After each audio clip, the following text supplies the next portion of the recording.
Yun, oh. Ayun na siya, oh. Si XP namin, August 6 na po ngayon, no?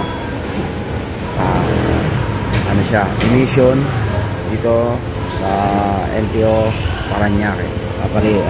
Renewal ng registration. Alright. Sama kayong dalawang anak.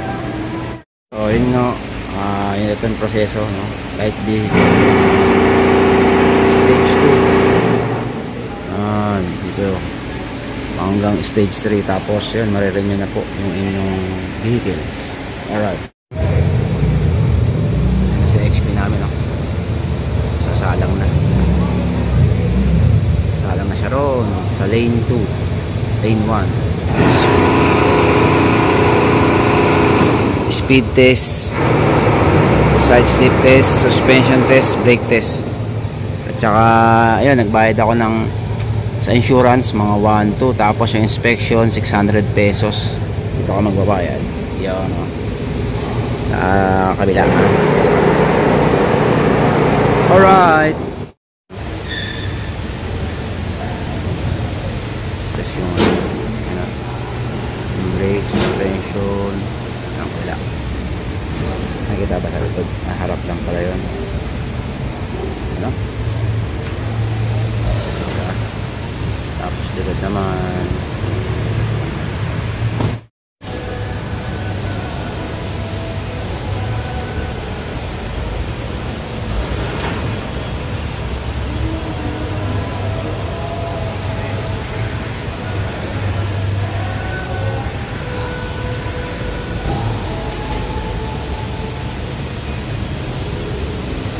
Bagong ngayon eh.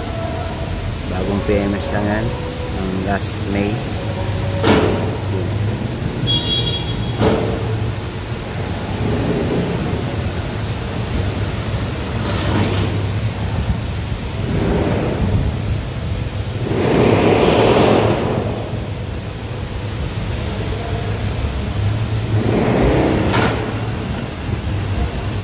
Likod naman.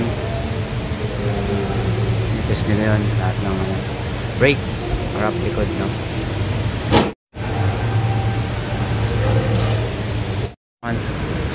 Mailaw, ayos na, no? Alright, sana pasado.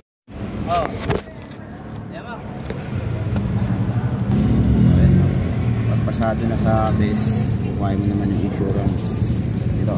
Alright, pupunta naman tayo sa window 4 para sa bayaran doon pagkatapos ng inspection.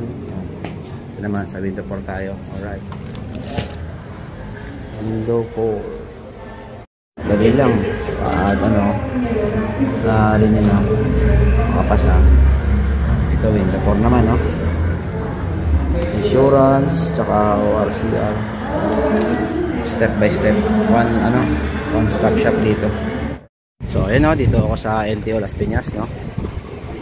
Kung mapapansin nyo, yung mga tanging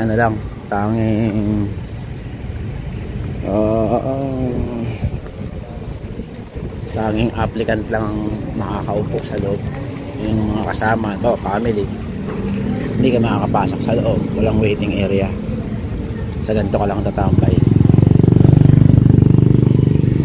Mas mainit, diba? Ito na napansin ko rito.